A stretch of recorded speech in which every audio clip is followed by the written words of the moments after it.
Senhoras e senhores, sejam bem-vindos a mais um Datalogando. Hoje o nosso assunto é sobre patrocínios, brand experience e dados com o Felipe Bradfish, que daqui a pouco eu apresento para vocês. Mas antes disso, queria trazer algumas recomendações e apresentar meu co-host, Felipe Mineiro, que está aqui com a gente mais uma vez. Seja bem-vindo, Felipe. Opa, obrigado por Felipe, estar novamente. Felipe, né, Felipe cara? Mineiro, É tem isso. outros apelidos também, mas Mineiro já tá de boa aqui. Já tá tranquilo, cara. Profissional, já virou nome profissional Já também, virou nome né? profissional, né, cara? Não, posso falar aqui devo falar aqui do nosso patrocinador aqui, Big Day, inteligência de dados, soluções de IA. Se você quiser, tá aqui, ó, vai aparecer aqui, ó. Entra no nosso site, procure nosso perfil. Grande consultoria Big Day desde o começo aqui com a gente, né? Então queria agradecer o pessoal da Big Day aí com a gente e obviamente também você que está procurando um estúdio para gravar o seu podcast. Tem mais de 50 metros quadrados aqui para você gravar o seu podcast, então se você tiver interesse procurando um estúdio para gravar também, sinta-se à vontade, fale com o Serjão, nosso tuco da grande família aí, que ele vai receber você muito bem aqui no Studio Creators também. Então vai ter informação aqui na tela e também a gente vai deixar no comentário desse podcast. Então vamos começar o nosso papo de hoje. Roda a vinheta.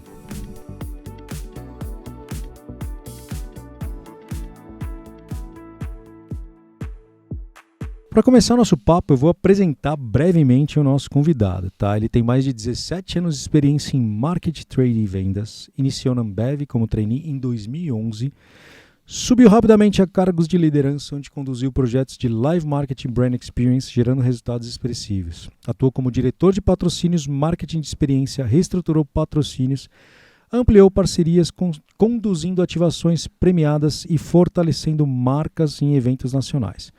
Tem formação de publicidade pela SPM, tem uma pós-graduação em planejamento estratégico e administração pela FIA. Hoje ele utiliza dados para potencializar ROI em patrocínio e experiência de marca. Seja muito bem-vindo, Felipe Bradfish. Muito obrigado. Salve, que honra. Que honra, cara. Que honra, que Olha, honra. esse é um tema Muito legal para a bem-vindo, gente falar, porque muitas vezes a gente gira em torno de tomada de decisão, a gente gira em torno de ROI, a gente gira em torno de performance. E hoje a gente está especificando um tema que é sobre experiência de marca. Sim. E numa área que carece muito de dados, de análise, vamos falar bastante coisa aqui. Não, a luz tá ali, a luz tá focando ali, é um assunto quente aí. Com Brat, certeza. vamos lá. Antes eu já fiz um breve resumo seu aqui. Conta um pouquinho a tua história pra gente. Bom, acho que tá bem resumido. Eu trabalhei 13 anos na Ambev, saí no final do ano. Eu tô no grupo BM Partners agora, numa venture nova chamada B Brasil, que é uma holding de parceiros regionais que leva a oferta end-to-end do grupo para marcas regionais e também faz o caminho inverso, né? Ajuda a desdobrar a estratégia de marcas nacionais regionalmente. Então, um trabalho novo, um job diferente, mas vamos falar muito aqui sobre eventos, sobre brand experience, sobre patrocínio, que foi minha vida durante mais ou menos uns 8 anos na Ambev, dos 13 que eu passei lá. Então, vivi bastante coisa, passamos por pandemia, enfim, Nossa, vivemos é verdade, momentos cara. de luta e momentos de glória. Festival de lives Nossa, ali, a gente né? vai chegar nesse Tava momento muito presente, também, né? a gente vai chegar marca nesse- tava- A gente vai chegar nesse capítulo também, porque realmente você estava com planejamento, você teve que replanejar tudo praticamente ali, né, cara? Sim, sim. Aliás, foi não bem só você, intenso. todo mundo, né, cara? E que acho que de alguma forma a gente teve protagonismo, né, naquele momento, um momento difícil. A gente conseguiu criar um movimento que depois todo mundo aderiu, que foi o movimento das lives. Ganhamos o Grand Play, o Grand Prix do YouTube, né, como prêmio de 2021, foi a melhor iniciativa de marketing. Cara, muita história, coisas Legal, legais que a gente fez lá.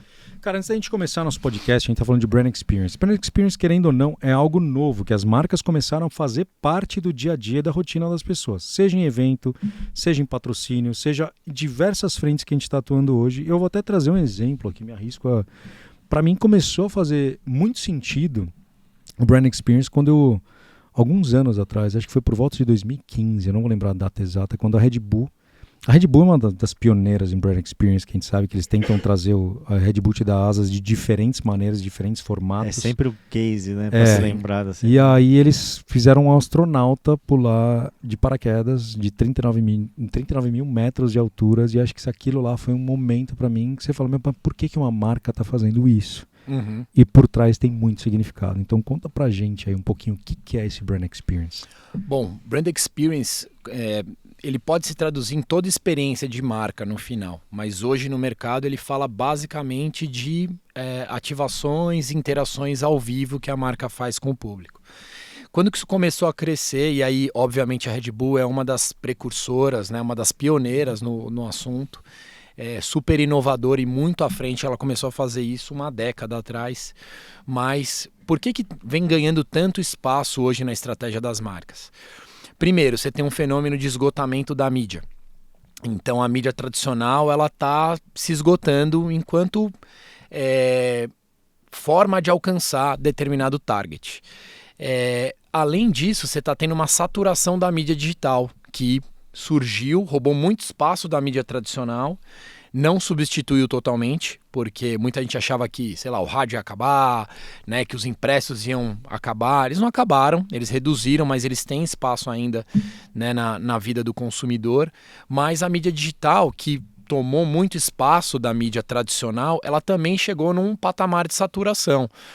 Hoje tem um outro fenômeno acontecendo, que é a atenção das pessoas, ela está cada vez mais restrita e cada vez mais limitada. Você não consegue manter a sua atenção durante muito tempo em algum assunto. Então, o que as marcas estão fazendo?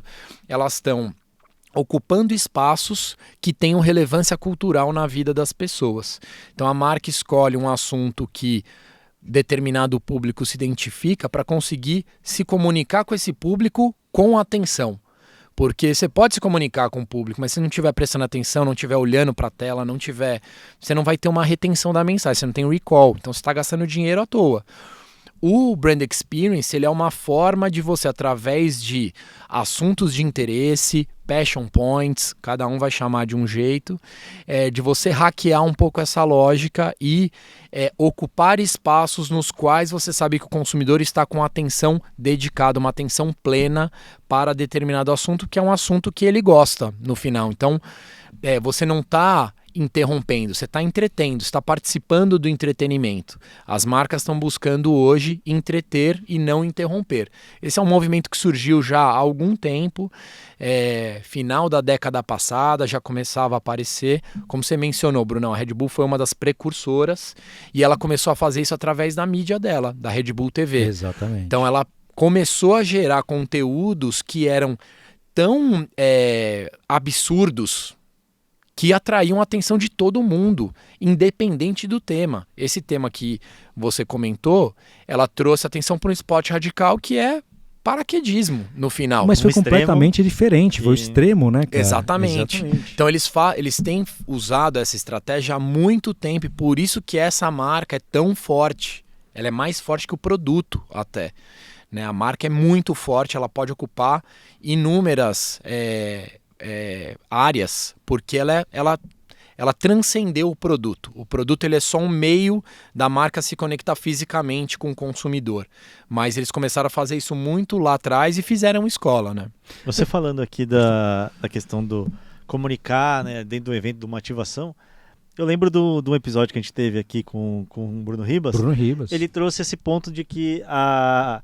os eventos é o melhor lugar para você comunicar, porque você já tem uma identificação, é um nicho que você está comunicando, nicho, é o né? nicho do nicho que você comunica, então você já tem ali aquele lugar que tem uma atenção, que é essa briga, e aquele público já tem uma predisposição, né? Então eu acho que essa que é um pulo, né, do que você está brigando em outras mídias com várias coisas, com pouca atenção.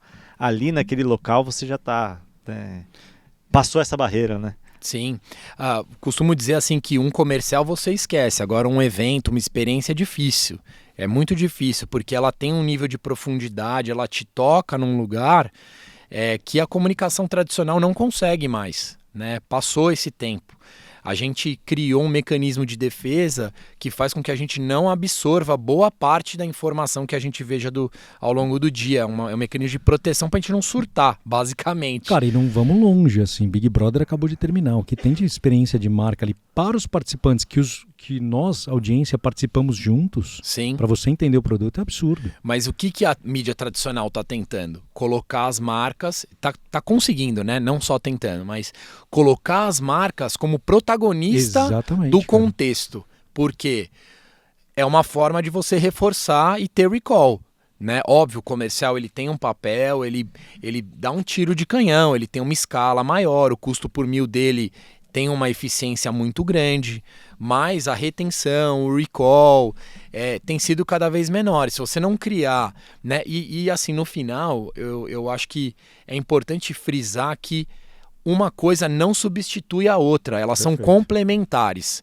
Né? Durante muito tempo se pensou que determinada mídia iria substituir outra. Ela não substitui, ela complementa.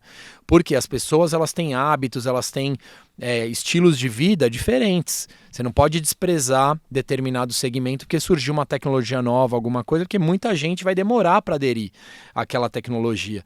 Né? Não é todo mundo que vai em evento, que vai em experiências ao vivo, mas o objetivo que a gente faz ao investir nisso é fazer com que as pessoas que saiam dali advoguem em favor da sua marca. Então você ganha um nível de interação e de lealdade muito maior e complementar a quem você se comunica de uma forma mais massiva. Cara, e agora, eu acho que maravilhoso essa tua explicação, essa tua definição de brand experience, eventos, como que as marcas estão cada vez mais entrando nessa história mesmo dos eventos. Agora, acho que a dificuldade mesmo tá assim, cara, qual evento eu vou participar? Quais dados eu preciso coletar para realmente saber qual a relevância que eu vou levar no futuro? Então, quando a gente está falando de brand experience, intrinsecamente, você tem que fazer uma análise imensa para você saber se você vai participar de evento X, de evento Y. Conta pra gente como essa história de dados passa a entrar cada vez com mais representatividade dentro do cenário de brand experience. Bom, eu costumo dizer que eventos, o brand experience, ele é o reais por pessoa mais caro dentro de um marketing mix, tá? Dentro de uma estratégia, como eu falei, as coisas não são substituíveis, elas se complementam e você tem que equilibrar o investimento de uma marca em mídia tradicional, mídia digital, né, geração de tráfego para e-commerce, etc. O live marketing ele é uma parte disso. Mas tem uma questão, assim, a mídia, há muito tempo ela já trabalha com métricas e essas métricas já pautam a tomada de decisão. Nos eventos, essas métricas ainda não chegaram. Em algumas empresas que têm um nível de maturidade maior, como é o caso da Ambev, é o caso de empresas do Itaú, de empresas que investem em patrocínio há muito tempo, já existe uma metodologia, já existem dados, já existe uma série histórica, já existe uma forma de ser tomada a decisão. A grande maioria do mercado não é assim. E aí o que acontece? Você toma uma decisão baseada num viés, um viés pessoal. Esse é o grande problema. Tem um outro fator que atrapalha um pouco a tomada de decisão, que não existe uma trilha, uma formação de eventos, de patrocínio e de brand experience. Não existe. Né? Você até tem alguns cursos, né, de especialização e tal, mas não existe uma formação nisso. Tem, né, algumas faculdades, algumas escolas que ensinam um pouco sobre o assunto, mas não tem uma formação no final das contas. E o que acontece? Muita gente acaba caindo nessa área por acaso, por identificação, porque tem algumas habilidades que são valorizadas nessa área, como foi o meu caso. Né? Acho que eu não entrei na faculdade de propaganda e marketing pensando em trabalhar com brand experience, com eventos. A minha visão era que eu ia trabalhar com publicidade tradicional, que eu ia, né, talvez ia para o digital, que era o que se falava mais na época que eu estava na faculdade, 2007, 2008. Mas eu acabei me deparando com essa área e acabei entrando ali. E nesse tipo de tomada de decisão, você não tem como tirar o seu viés. A gente tem o viés por natureza. Um viés de identificação, né, um viés de reforço. Então, eu acho que no fim a gente precisa dos dados e precisa dessas métricas para a gente usar o nosso lado racional para a tomada de decisão. Então, usar dados para a tomada de decisão, ele traz uma base comparativa, né? Ele tira esse viés de lado e ele torna mais objetiva a conversa. Ele garante eficiência na alocação de recurso. Ele consegue te mostrar como distribuir melhor a sua verba para determinado objetivo. E ele permite o planejamento de outras verbas para otimização de ROI. Né? Que verbas são essas? Quando você faz um patrocínio, não adianta você comprar simplesmente o ativo. Se você não fizer a sua marca explorar esse ativo ao máximo, ele não vai ter recall. Então, vou citar um exemplo recente que todo mundo vai lembrar, aconteceu e o Brasil inteiro falou sobre o assunto. O show da Madonna em Copacabana. Você estava falando isso nesse show da Madonna, já estava uma pergunta próxima aqui para você, cara. Exatamente. Para mim é um ótimo exemplo, assim, mostra o nível de maturidade do Itaú e da Heineken, né? Duas empresas que brigaram ali para ver quem se apropriava do evento, quem era o realizador, né? Ambas tentando parecer para o seu público que elas eram de fato a produtora, a realizadora, de fato foram, né? Em conjunto com prefeitura Sim. do Rio de Janeiro, com o poder público, etc. Mas as duas empresas não fizeram simplesmente o evento e deixaram acontecer. Primeiro, a campanha do Itaú trazia a Madonna como protagonista Perfeito do que você filme. Tá, não era mais sobre o Itaú, era sobre a Madonna. Isso. A campanha já trazia a Madonna como protagonista do filme. Os 40 anos dela também batiam com o aniversário da marca. Então era um número que batia perfeitamente com, né, o número do Itaú. O Itaú e a Heineken fecharam uma parceria com a Globo para transmissão do evento ao vivo. Fizeram uma grade onde a Globo falou durante muito tempo sobre esse evento, criou desejo, não só a Globo. Eles fizeram a banca digital, fizeram várias outras mídias, né, além de seus influenciadores, né, a Creators Economy que está em torno da marca deles, falar sobre o assunto. Então, aí é o planejamento para você ter outras verbas, que não é a verba da pessoa de brand experience e patrocínio, é a verba do marketing, da verba da marca, da mídia, né, etc. Essas verbas criarem uma sinergia em torno do ativo e o ativo que tem uma relevância cultural gigantesca virou o protagonista de uma campanha de duas marcas distintas, cada uma dentro do seu posicionamento. O Itaú usou o aniversário, a Heineken usou, né, o tema da rainha, The Queen, não sei o quê. Então, ambas marcas souberam aproveitar esse evento, que foi caríssimo, todo mundo sabe os valores, mas com certeza o que ele gerou de mídia espontânea, o que ele gerou de relevância cultural. Relevância cultural não se compra. Você todo até mundo falou. Você tenta fazer. Todas as pessoas sabiam o que estava acontecendo e todas as pessoas ligavam a essas marcas. Exatamente. Então, no final, todo mundo falou do assunto, né? O trabalho, pelo menos que o Itaú, que eu acompanhei de perto, assim, de perto não, mas vendo o que estava fazendo, a campanha do Itaú já deixava de ser do Itaú, mas já era da Madonna. Eles se apropriaram do tema de uma experiência de marca dentro de um evento que muita gente não ia estar lá, mas que muita gente ia também estar.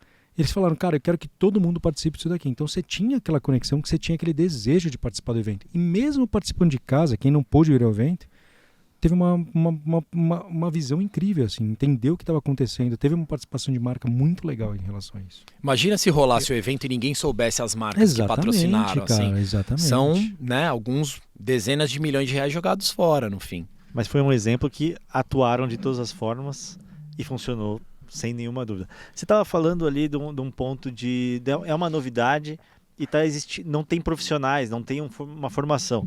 Então eu poderia dizer que talvez é um profissionalismo, se está criando um profissionalismo na questão de brand experience. Em comparação com a mídia tradicional, que a gente já sabe as métricas, como hoje você consegue, como você faz essa parte no seu histórico recente de medição das experiências com essas ações? Assim, eu acho que tem assim como o mercado tem marcas que estão em níveis de maturidade mais alto, com altíssimo grau de profissionalismo, e marcas que estão iniciando no patrocínio Brand Experience, você também tem isso dentro das produtoras, dentro das agências. Então, só para deixar claro, assim, tem muita gente profissional, tem muita gente gabaritada no mercado, mas não tem uma formação. Exatamente. As pessoas que estão lá aprenderam na prática. boa parte delas aprenderam na prática. Óbvio, você tem cursos que ajudam, mas aprenderam na prática. E, no fim, eu acho que o que não se ensina, né, que você vai aprender vivenciando isso e tudo mais, é fazer as escolhas, mineiro. No final é isso. Porque ninguém te ensina a fazer as escolhas. Você vai ter que fazer de acordo com os seus objetivos e com a marca que você está trabalhando ali. Então, o que eu falo, né, um pouquinho até trouxe aqui uma colinha para não esquecer de nada. Tem muita empresa que coleciona contrato, que sai patrocinando um monte de coisas que não conversam entre si, né? E espera ter um resultado, fazendo, sei lá, 30 contratos de patrocínio, botando a marca aplicada lá, fazendo uma ativação e acha que vai ter um resultado. Não é só sobre isso. Não é só sobre isso. Porque, como eu falei, eu gosto de fazer uma analogia com a compra de um carro. Quando você compra um carro, você não pensa só no carro. Você pensa no carro, no IPVA, no seguro, no combustível, na revisão, na depreciação do carro, para você tomar a melhor decisão no final ali. Para você escolher qual ativo você vai adotar para a estratégia da sua marca, você também tem que entender essas outras variáveis. Não é só o preço do contrato. Você tem que entender o quanto você vai ter que gastar para esse assunto ter uma audiência de alguma forma. Se não existe um media partner, você vai ter que criar uma forma de transmitir o evento, de propagar ele para sua audiência. Você tem que entender que evento gera mais assunto, talkability, né, como termo marketês, gera mais conversa, qual assunto tem mais relevância na rede social e, querendo ou não, você vai aprendendo isso um pouco na prática e com o histórico, né, no final das contas, assim. Então, eu acho que tem um pouco de experiência, mas os dados são fundamentais, porque na hora que você começa a olhar para trás e ver, cara, com esses investimentos dessa forma, eu atingi tal resultado. E aí você vai recalibrando, você vai ajustando. Tem ativos que têm similaridade em termos de perfil, né? E aí nessa você vai ficando craque e entender. Lá na Ambev a gente criou uma segmentação para saber o quanto você precisava colocar de outras verbas além do patrocínio de acordo com o tamanho e o perfil do evento. Então cada empresa vai ter uma segmentação porque os mercados são diferentes. Os eventos para cerveja são diferentes dos eventos para automobilismo, são diferentes dos eventos para tecnologia, para games, são perfis muito diferentes. Então o universo que eu aprendi, que eu entendi, é o universo de bebidas, onde eu atuei 13 anos. Mas cada nicho, cada segmento de mercado, ele tem suas particularidades e essa calibragem ela é feita, né, na mesma medida da compra de um carro. Você pode achar um carro mais barato, mas que tem um seguro mais caro, que tem uma manutenção mais cara. No final, é o dinheiro total que você tem que olhar ali para tomar sua decisão e saber o que é prioridade para você no final. Exatamente. Cara, voltando um pouquinho do Big Brother, que eu acho que em relação, inclusive, a esse tema que você falou. Por exemplo, as marcas participam do Big Brother, que antigamente era 1, 2, 3 marcas. Hoje em dia eles abriram diversas possibilidades para você participar, para você atuar em uma frente, 2, 3, 5, seu patrocinador master, ou seja, porque querendo ou não, a marca está presente todo dia. Uma pessoa está tomando banho, tem um close no Elseve ali para mostrar o shampoo que ela está tomando. Querendo ou não, aquela marca está fazendo parte do dia a dia das pessoas, que aquela é uma pessoa tomando banho, mas que você vê o shampoo lá. E eu vi uma reportagem falando que o iFood foi uma das marcas mais lembradas desse evento. Então, mais uma vez, por que ela foi uma marca mais lembrada? Aí eu queria até trazer um ponto para você, porque quando você faz uma experiência de marca dentro de ou até um live marketing também, quando você faz uma experiência de marca dentro de um evento, vamos considerar que o Big Brother é um evento, você usa aquilo lá como conteúdo para você gerar cada vez mais informações e cada vez mais atingir sua audiência específica porque você precisa. Então, quando você entra numa visão sobre essa também, isso os dados também podem nos dizer como que eu consigo atingir, porque querendo ou não, a iFood foi uma das marcas mais lembradas lá. Só que nem todo mundo pede iFood, mas vão começar a pedir. Por quê? Porque ele mostrava aquele iFood que tinha lá, virou marcado. Igual do Mercado Livre, a entrega mais rápida. Que eles participavam lá para você trocar roupa, a roupa chegava rápido. eu fui muito assíduo do Mercado Livre e passei a mandar para a Amazon. Agora estou voltando para o Mercado Livre. Olha como ele influencia, querendo ou não, implicitamente na nossa vida. Por quê? Você fala, o Amazon tinha um gargalo que chegava 3, 4 dias. O Mercado Livre, você pediu hoje, pode chegar hoje. Você fala, não é possível, cara. E eles venderam isso no programa. Então, o que eles bateram na tecla, você começou a usar como consumidor. Então, para mim, isso, a gente fala de live experience, mas você, querendo ou não, traz para sua vida isso, né, cara? E essa relevância que ele traz para a tua vida, para mim é muito importante também quando a gente fala sobre esse capítulo. Então, eu queria transformando minha pergunta um pouco algo mais simples. Como que você vê que os eventos, o Brand Experience, podem alavancar cada vez mais conteúdos para a marca, gerando informação para o público? Eu acho que você tocou um ponto bacana, e a gente voltou no assunto do Big Brother, porque o Big Até Brother... peço desculpa, você tinha falado, mas isso ficou na minha Fica cabeça. Fica cara. tranquilo. É legal que o Big Brother ele é o que mais se assemelha ao live marketing dentro, né, da televisão. Porque ele é ao vivo, ele acontece, ele tem coisa todo dia, ele é imprevisível, né? Não tem um roteiro ali, as coisas vão acontecendo, óbvio, você tem estímulos, mas elas vão acontecendo e existem eventualidades. Então ele não deixa de ser um evento. Todo dia tem uma coisa diferente ali acontecendo. E no final, por que tantas marcas escolhem o Big Brother? Porque ele tem relevância cultural. Exatamente. As pessoas assistem, comentam, ele pauta a discussão do dia a dia, ele está presente na vida das pessoas, né? O Brasil é um fenômeno em termos de reality show. E acho que é legal você colocar o ponto do iFood, o ponto do Mercado Livre, mas é legal também lembrar da Demicon, que a Demicon, é verdade. Que é de consórcio. Ela ganhou relevância dentro do Big Brother. Mas quando eles fizeram uma ação, eles não tinham estrutura pro tamanho daquela ação. Cara. Então, pensa só, assim, cara, se a gente lembra da Demicon, que é uma marca de consórcios, diferente do nosso set de marcas do dia a dia, você vê o poder que tem o live marketing, né? O poder que tem o patrocínio, porque ele faz com que assuntos que às vezes não são do seu interesse, do seu dia a dia, ocupem um espaço e você preste atenção a ponto de lembrar e entender qual que é a mensagem-chave que aquela empresa está tentando te passar, porque é um momento que você está com a atenção plena ali, né? Então, dentro do contexto. Então, no final, e puxando um pouco, vou puxar para a pergunta do Mineiro, tá?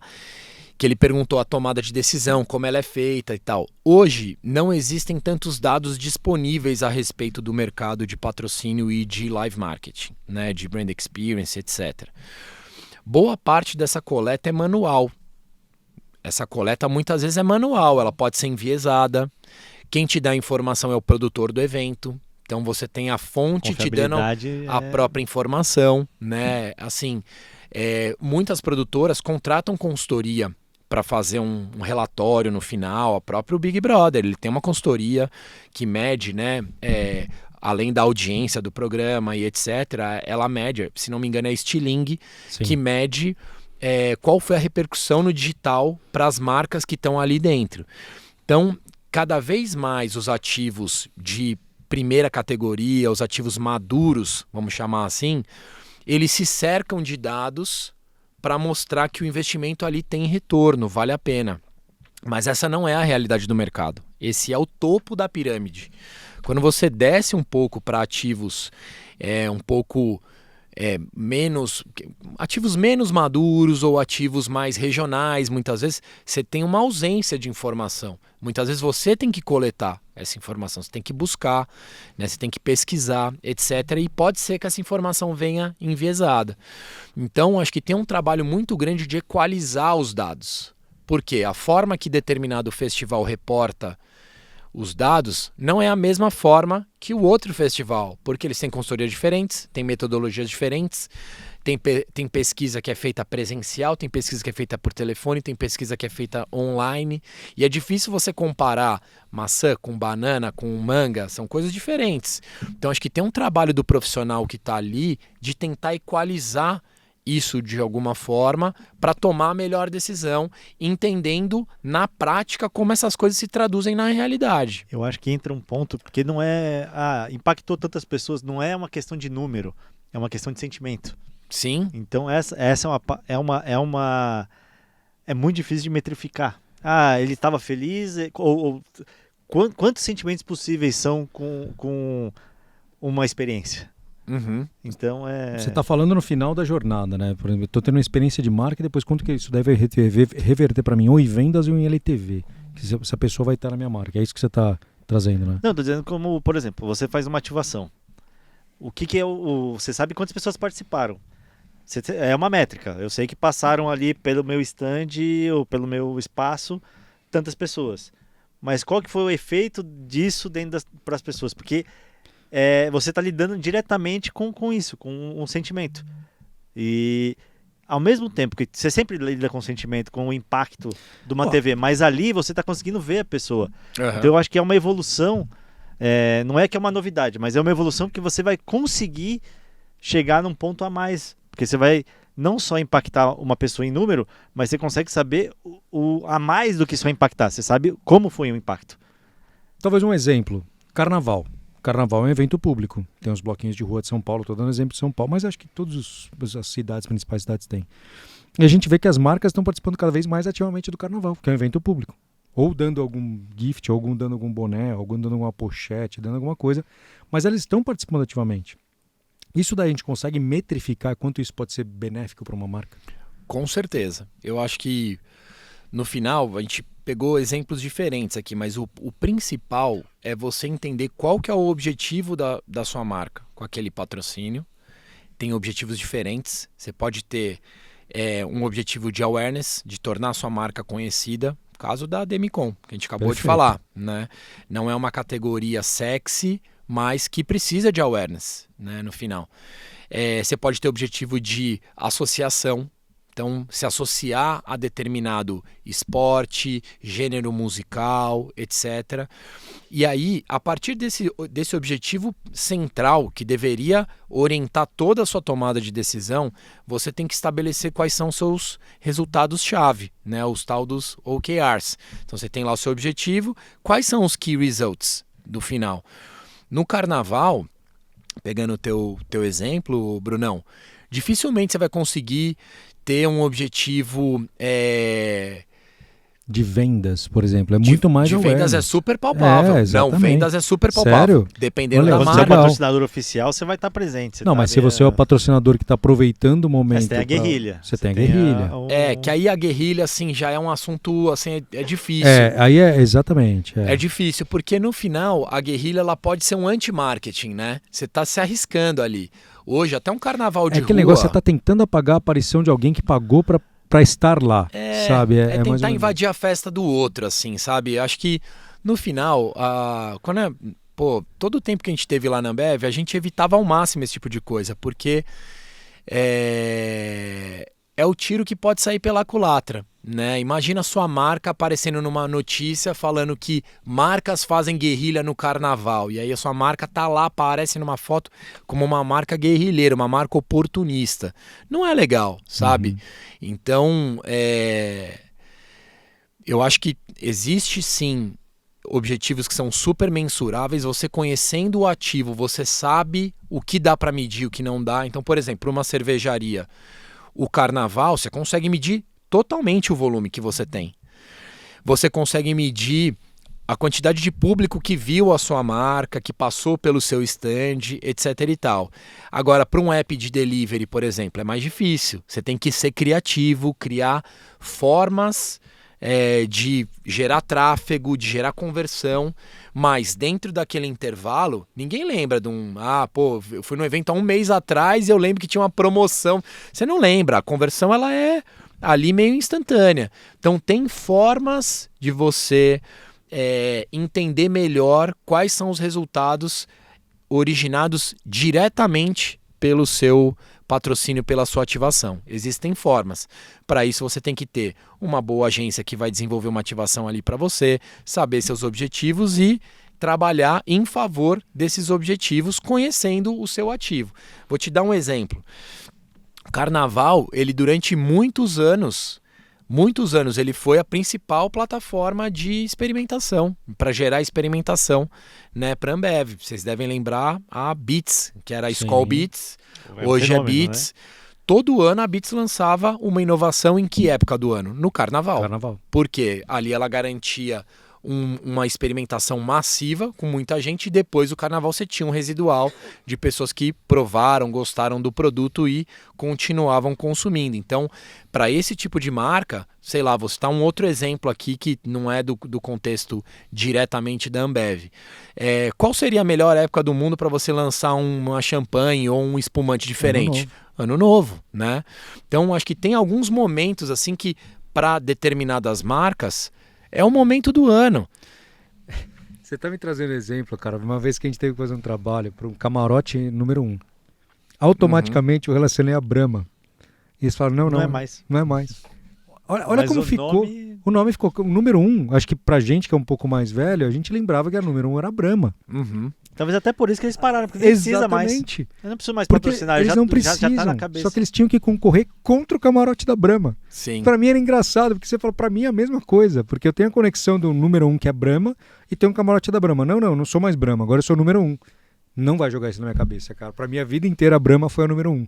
Lá atrás. Olha que curioso isso. Você tem algumas coisas engraçado, cara. engraçadas assim, que acontecem, né, no mercado. Vou dar um outro exemplo, tá?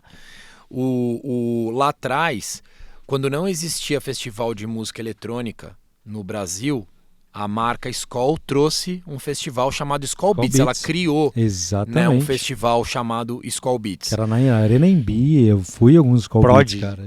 Exatamente. Então, assim, quando você não acha algum determinado ativo no mercado, você cria esse ativo.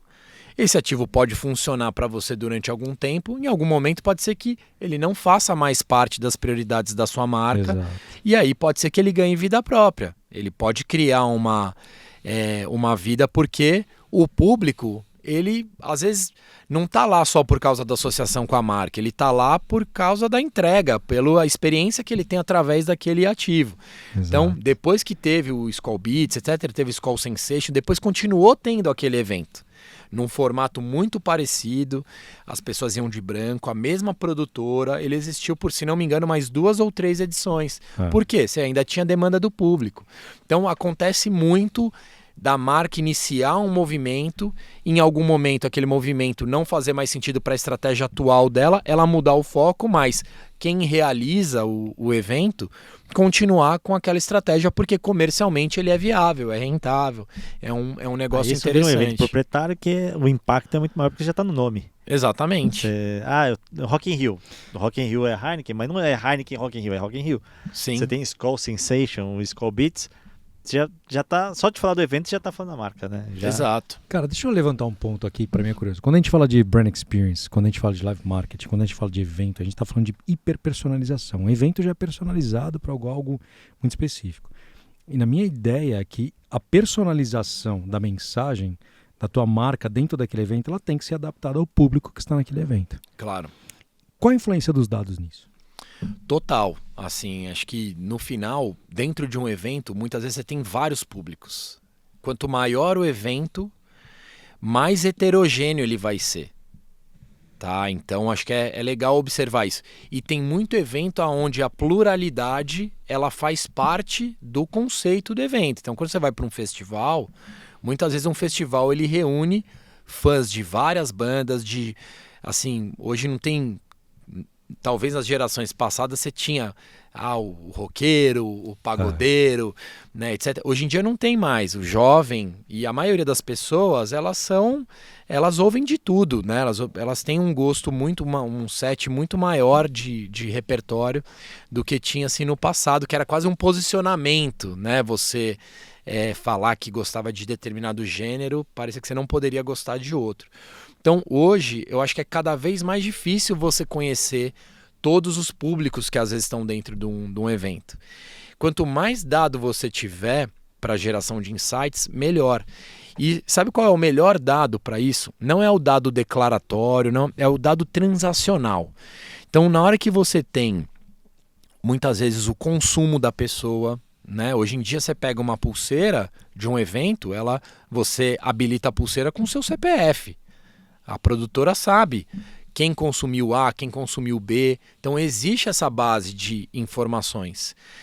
Muitas vezes a produtora ela usa essa informação para gerar mais venda, para fazer uma oferta mais adequada para o público, mas algumas marcas podem usar também, depende do acordo que ela tem com a produtora, depende de como aquele dado, através do LGPD, ele pode servir de alavanca de negócio, porque a produtora não pode compartilhar o dado, mas ela pode ajudar a marca, eventualmente, se a marca falar, eu quero vender mais do produto A dentro de determinado stand. Ela sabe aonde posicionar melhor esse stand, ela sabe onde estão as áreas de calor, as zonas de calor do evento, aonde tem... Hoje um evento é mega segmentado, né? Você tem inúmeros espaços, eventos dentro de um evento. E você pega de um ano, você vai aplicar no outro ano, mas você já está sabendo o comportamento. Exatamente. Ou se o evento depende da sazonalidade, mas muitas vezes é anual. Mas você mapeou num ano para fazer uma aplicação depois, mas então você com consegue muito mais saber, informação. Através dessa experiência de aonde eu vou extrair o dado, você consegue otimizar o seu resultado e conversar com pessoas específicas através dessa inteligência de dados. Quem faz isso? Quem tem já um nível de maturidade alto. A primeira vez que você patrocina um evento, às vezes você não sabe exatamente como explorar esse dado da melhor forma possível. Você vai aprender na segunda vez, na terceira. Por isso que tem uma questão também que é importante ressaltar aqui, a questão da consistência de um patrocínio. Dificilmente, assim, você vai ter resultado de um patrocínio pontual, de um ano ou em apenas uma edição. Se você não tiver com aquele evento ao longo do tempo, as pessoas não vão fazer essa associação. E você também não vai conseguir extrair o melhor do seu patrocínio e da sua estratégia de brand experience. Você vai aprender com o tempo, você vai chegar numa curva de aprendizado, num limite aonde você vai extrair o máximo do ROI que você pode, mas isso leva tempo e vivência. Você entrou nesse tema e a gente falou de maturidade nessa pergunta. Eu acho que essa maturidade que a gente vê assim, hoje você está liderando uma frente de uma empresa, é super legal, mas foi como você falou, eu não tive formação disso, eu tive que aprender no meio do caminho, me especializei nisso e hoje virei um especialista nisso, como você tem diversos amigos também que estão nessa área. Como você vê hoje o profissional que está caindo para essa área, que ele pode usar os dados a favor para ele crescer dentro de uma área dessa, que eu acho que é super importante também, porque querendo ou não, a gente sempre traz o contexto de dados, porque o nosso tema é dados, prioritariamente, só que dados está intrínseco em tudo.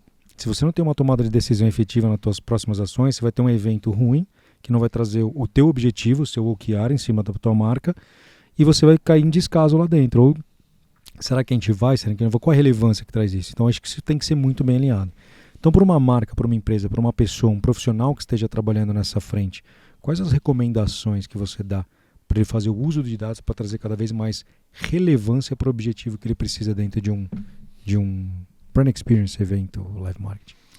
Acho que o primeiro passo é conhecer o mercado, é entender quais são as ofertas, quais são as tendências, o que é consolidado já no mercado, por que é consolidado, por que determinados ativos eles estão há tanto tempo e outros aparecem e somem e, né, enfim, tem uma vida muito mais curta. Então, acho que o primeiro passo que eu falo é gasta a sola de sapato, vai presencialmente. Não adianta você ver o Instagram do evento, não adianta você ver o site e ver a cobertura após.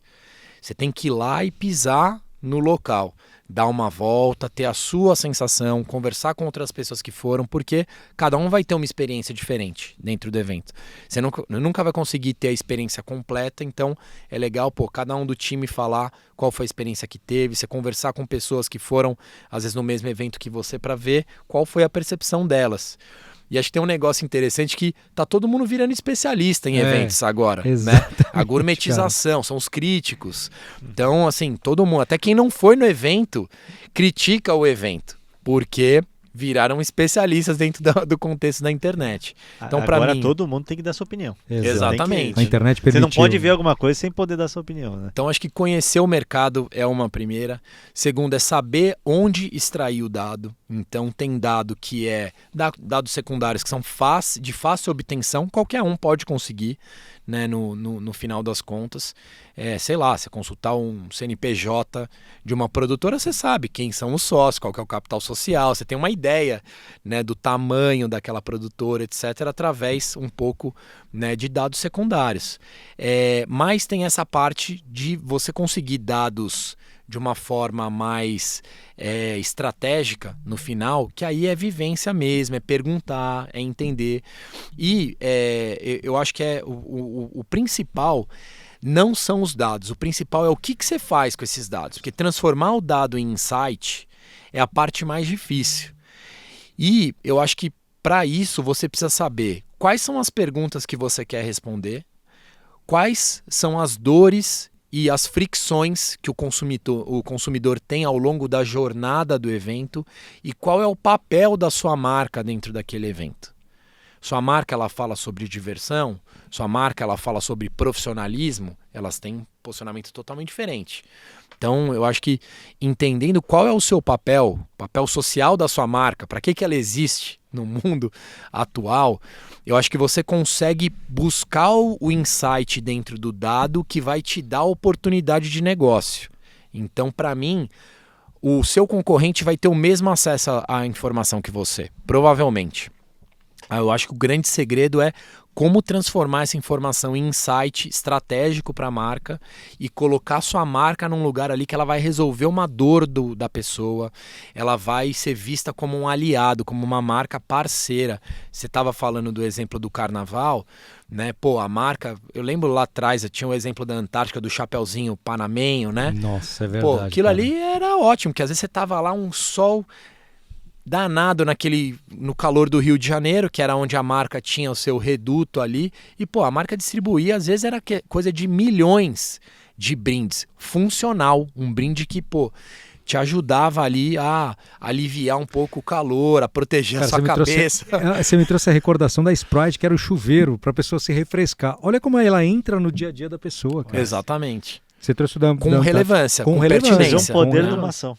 É Anos isso, e cara. anos e anos depois você puxa aquela identificação com uma marca e com um objetivo bem criado daquele Exato, patrocínio, daquele evento, né? Exatamente. Então aí que é a mágica, aí é onde a mágica acontece, quando você consegue pegar os elementos que são comuns a todos e com um olhar estratégico conseguir criar a melhor oportunidade para sua marca, resolver um problema, ajudar o consumidor em alguma questão, que ali ele vai lembrar dela, vai falar, pô, vou dar o exemplo de novo do show da Madonna, mas os clientes lá, personalité, os clientes, né, de uma categoria mais top lá do Itaú, tinham um acesso diferenciado, tinha uma outra área, compraram lá o convite, né, por um outro canal. Então você tinha, hoje os cartões de crédito, o banco oferecem pré-venda, né, para... metade do teu ingresso tá na bandeira, no banco que você tá, né, cara? É mais ou menos isso. Não, Mas e a pessoa faz, a gente sabe que vai ter aquela pré-venda Ele já abre uma conta lá para favorita, ele vai abrir uma conta só para comprar, só para poder tentar comprar. Olha que legal isso, você torcer pro seu banco patrocinar o artista que você isso gosta, é maravilhoso, cara. né? E na hora que ele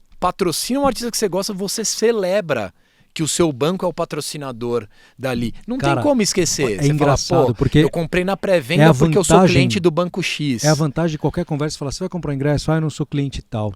Ah, eu sou. Exatamente. É a vantagem que a pessoa ganha. Olha como você empodera uma pessoa em relação a uma ação, porque ela está patrocinando um evento, cara. É isso. Isso é maravilhoso.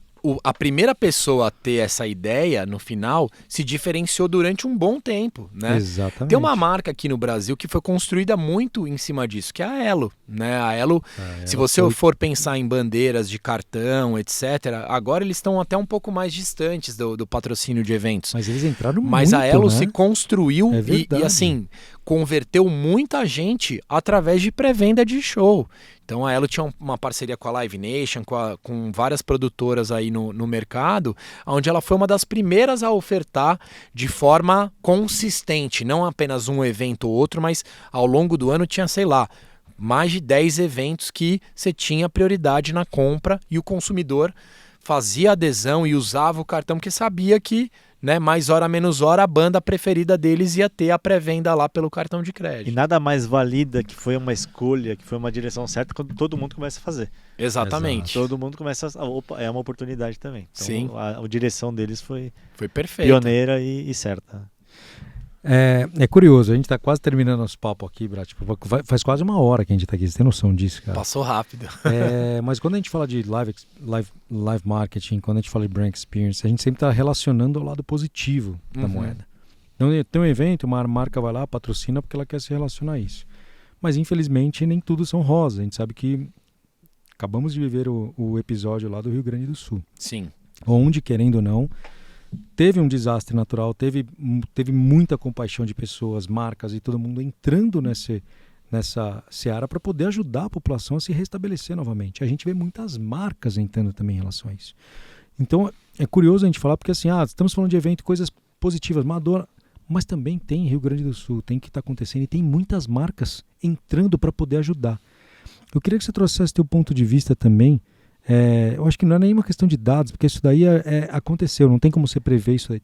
Assim, não vou entrar em capítulos de previsão de desastres naturais, mas como que as marcas conseguem se apropriar desse momento para ajudar uma população a se restabelecer novamente? Eu não sei nem se a gente pode chamar de marketing, né? Não, Mas tipo assim, eu acho que uma ação esperada até, exatamente, dependendo do tamanho da marca. Exatamente. É uma ação que tem que esperar. Cara. Então você tem que se preparar para agir. Eu acho que se você da mesma maneira que você está indo atrás de clientes para consumir tua marca, você também tem que estar atrás de pessoas para se restabelecer e futuramente, saber, putz, essa marca me ajudou. Eu acho que existe um momento que a gente tem isso. Eu posso citar N marcas aqui, tá? Eu vi que a Ambev parou de fazer a cerveja para produzir água. Isso é lindo. Isso é lindo. Entendeu? Então eu queria trazer tua visão em relação a essa perspectiva também. Acho que uma coisa que a gente aprende trabalhando com eventos e com brand experience é lidar com eventualidades. Entender o que é previsível, o que não é previsível e quando vem alguma coisa imprevisível, de que forma você vai agir. Então acho que assim, existem contextos diferentes. Eu queria olhar sobre duas óticas para a gente falar sobre esse assunto. A primeira ótica é que quando você está dentro de um assunto e esse assunto tem uma sombra, ele tem um lado mais delicado, você tem que fazer alguma coisa, você tem que se posicionar, tá? Então, sei lá, vou dar um exemplo aqui, automobilismo com bebida alcoólica é um tema delicado, né? As coisas não se relacionam.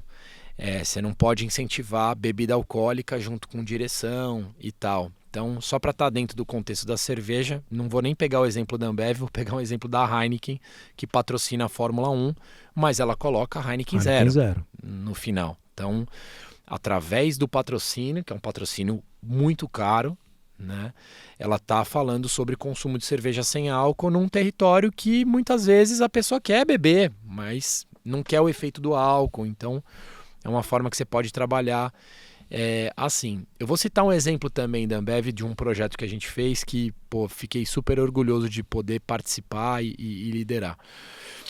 A gente percebeu, através de dados, que boa parte do nosso recurso ele estava concentrado em grandes produtoras, em grandes mercados, e a gente não tinha um dos propósitos das ODS da Ambev era você ajudar na equidade racial. Tá? Então a Ambev tem o programa Bora, que é um programa que visa, através da economia criativa, ajudar pessoas pretas e pardas, indígenas, a ter uma condição melhor e etc. E quando a gente viu a Ambev falando sobre tudo isso, a gente olhou e falou, cara, na área de eventos a gente faz pouco. A gente pode fazer muito mais. A gente criou, através da provocação da Adriana, da Feira Preta, da Adriana Barbosa. Ela nos provocou. Quantos produtores, as produtoras lideradas por pessoas pretas vocês patrocinam? E chamou a nossa atenção. A gente falou, um mercado que hoje é liderado por homens, brancos, hétero, né? A Ambev tem um peso grande em mudar as coisas. A gente criou um fundo, fizemos um edital, um fundo com um aporte de 5 milhões de reais dentro de um ano, somente para produtoras lideradas por pessoas pretas e projetos que fomentam a cultura preta. Então foi um impacto direto que a gente fez, foi o maior fundo criado na época, que foi o final, meio para o final do ano passado. Então foi o maior fundo que de fato gerou um impacto através de um insight que a gente teve. Não pode a empresa estar indo numa direção e determinada área não estar. Então a gente também criou, né, e também dentro da bandeira do Bora para isso. Esse para mim é uma parte do negócio, quando você precisa estar de forma ampla dentro das questões que estão ligadas no seu patrocínio ou nos seus patrocínios. Nem tudo é negócio e venda, também tem uma responsabilidade social, né? Exatamente, o papel social das marcas e das empresas. Você tem uma outra questão que é importante, que muitas vezes o evento ele sai do controle, né? Ele pode ter algum assunto, alguma questão que ela faz uma sombra no evento, ela atrapalha na estratégia, mas você também não pode não falar, né? Então, a gente tem N casos. Boa parte dos últimos grandes festivais que estão acontecendo no Brasil, eles estão sendo impactados pelo clima. Eles estão sendo impactados por chuvas muito fortes, vento muito forte, enfim, questões climáticas muito fortes. E até o evento da Madonna teve essa questão, teve a tragédia do Rio Grande do Sul, que aconteceu alguns dias antes, né, do show da Madonna. E todas as marcas, a rede de televisão, a prefeitura estavam com tudo organizado para a festa. E aconteceu uma tragédia, né, consecutivamente ali, e a gente viu pessoas criticando nas redes sociais o posicionamento de marca A, marca B, etc. Então, hoje a gente está vivendo num mundo cada vez mais polarizado, cada vez mais volátil, incerto, ambíguo, né? O mundo VUCA, o mundo BANI, né? São as terminologias que falam sobre isso. O profissional que trabalha com eventos, com brand experience, patrocínios, ele tem que ter preparo para lidar com essas eventualidades, tomar decisão rápida, criar um comitê de crise, para tomar as melhores decisões, porque as pessoas vão julgar essa tomada de decisão, que muitas vezes ela não é feita pela área de negócios, ela é feita por outras áreas, pelo jurídico, pela área de assuntos corporativos, são várias áreas que se juntam ali. E aí nessa hora que esse trabalho multifuncional vai mostrar qual é o propósito daquela empresa. Então a empresa abandonar o negócio e falar, eu vou parar de produzir o meu produto aqui para envasar água ou para ajudar as pessoas, mostra, né, qual é o caráter, qual é o propósito daquela empresa. Então, a gente tem que estar preparado para o pior, porque muitas vezes a gente se prepara, às vezes anos, é uma campanha que foi planejada há quanto tempo? Né? Muito tempo. E acontece uma eventualidade dessas. Então, acho que a gente também não pode fechar os olhos, a gente precisa ser flexível, tomar decisões rápidas, de forma colaborativa com outras áreas, mas não se eximir, né? A gente não pode se eximir do nosso papel social, porque isso no final pode acabar pegando mal. Então, não estou fazendo juízo de valor com nada, estão pegando fato aqui, exato. Mas tem coisas que são planejadas, tudo isso eu quis separar em dois, porque tem coisas que são planejadas, são questões que estão dentro do seu assunto de interesse, do seu passion point, do seu nicho, né, daquela área que você está querendo impactar e aquele público através de patrocínio e brand experience, e tem coisas que não são previstas, mas que acontecem também. Ambas exigem essa postura, essa iniciativa e essa adaptação da empresa para não fechar os olhos e, de fato, se posicionar e atacar o problema de frente. Excelente ponto. E a gente vê cada vez mais que as empresas estão tendo visões de ESG. Sim. Porque a gente está lidando com questões ambientais, questões climáticas, a gente está lidando com as questões muito relacionadas à natureza, que cada vez mais as empresas estão trabalhando muito ativamente, proativamente para essas questões, para minimizar impactos, trazer melhores respostas, reciclagem. Então tem toda uma perspectiva que as empresas estão trazendo, então por isso que eu trouxe essa pergunta também. Brat, vou fazer um último ponto para você, que nosso tempo já está quase terminando aqui, cara. Falamos bastante sobre dados, eventos, brand experience, trouxemos tudo aquilo lá, mas a gente também tem que relacionar também ao futuro da tecnologia. Quando a gente está falando de futuro da tecnologia para essa parte de brand experience, a gente já viu que nós, como consumidores, estamos vendo uma evolução assim absurda, porque antigamente era só propaganda, hoje em dia não é mais só propaganda, hoje em dia tem a personalização de conteúdo que você recebe na tua caixa de e-mail, mas também tem uma visão onde você participa de uma marca dentro de um evento que está específico para aquilo. O ano passado, cara, eu participei de todos os eventos possíveis e imagináveis.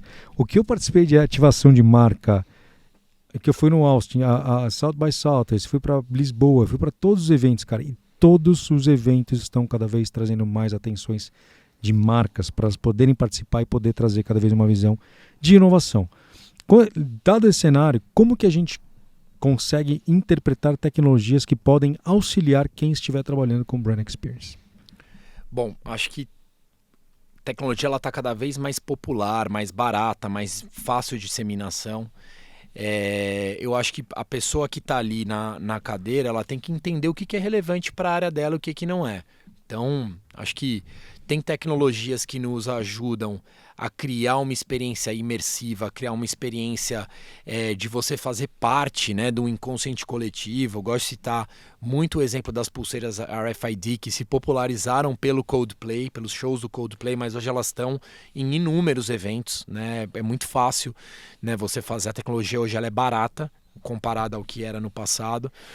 Você tem muita coisa de personalização. A gente fez no ano passado na Oktoberfest uma caneca com uma tag em RFID que ela desbloqueava o seu acesso, ela te dava boas-vindas, ela falava, né, o seu nome, ela se comunicava com você.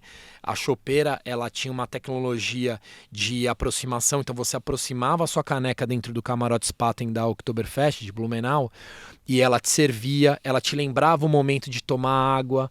Então, assim, você consegue usar a tecnologia, como eu falei, na jornada do consumidor para remover a fricção e trabalhar o posicionamento da sua marca. Mas, na minha opinião, uma coisa que não é tecnologia, mas que está impactando muito hoje a vida das pessoas é mídia, para mim. Né, a turma fala que o Facebook, né, a Meta, o Alphabet são empresas de tecnologia. Não são mídias, né? Elas são mídias, na verdade. A tecnologia ali, de fato, tem um algoritmo, mas é um algoritmo de mídia, no final. Tem uma tendência muito grande que em português o CGU, em inglês é UGC, né? User Generated Content, ou em português conteúdo gerado pelo usuário. As pessoas estão cada vez mais dando credibilidade para o que outras pessoas geram de conteúdo e menos para o que as marcas, para o que a mídia, para o que, né, enfim, empresas geram de conteúdo. Elas gostam do conteúdo gerado pelos usuários. Então, tem muita gente que gosta de ver a cobertura de um evento através de um creator, através de um amigo dela que está lá, não pelo canal da marca.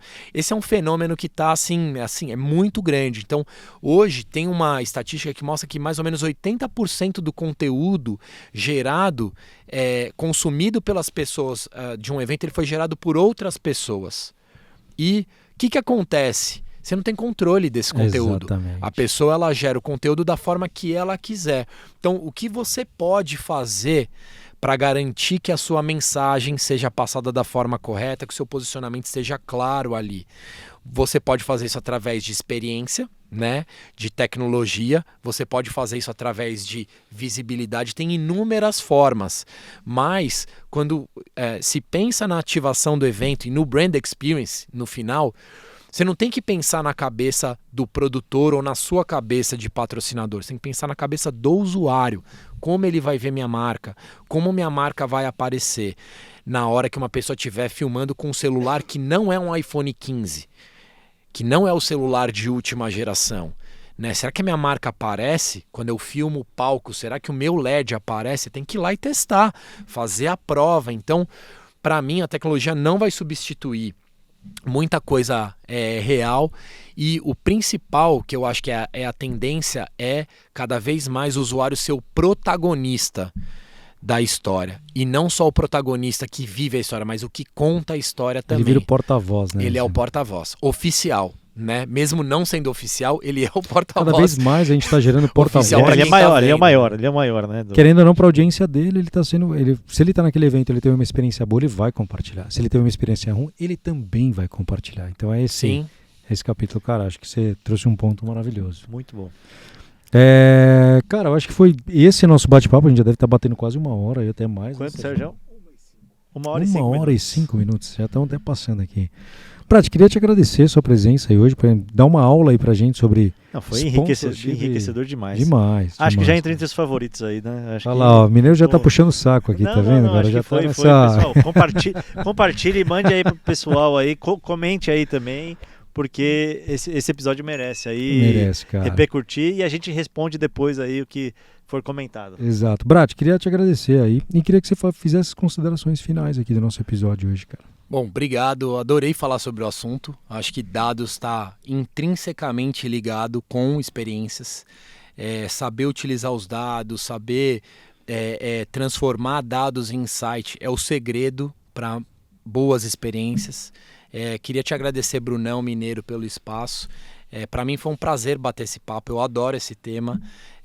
Meu LinkedIn é o meu nome, né? Felipe A Bratfish. gente põe também. Vai Depois estar aqui vocês na colocam descrição aí. aqui também. E, quem está assistindo, se quiser trocar uma ideia comigo, enfim, me contar, dar feedbacks, vou adorar receber esse feedback. E, assim, papo altíssimo nível. Acho que a gente conseguiu abordar várias questões do marketing com dados como pano de fundo, mas com coisas que estão na nossa realidade, estão na nossa cultura, no dia a dia, né? Que a gente consome, que a gente tem interesse e que a gente gosta de estar presente em casa, ao vivo, das mais diversas formas, né? Exatamente. Brat, queria te agradecer mais uma vez, foi muito legal ter você aqui com a gente, agradeceu que você aceitou nosso convite de Sim. falar um pouquinho sobre esse papo aqui. E é isso, gente, esse foi o nosso papo com o Felipe Bratfish, falando um pouquinho sobre sponsorship, brand experience. Obrigado, cara. Valeu. Muito Valeu, obrigado, galera. aí. Obrigado, Tamo até junto. a próxima.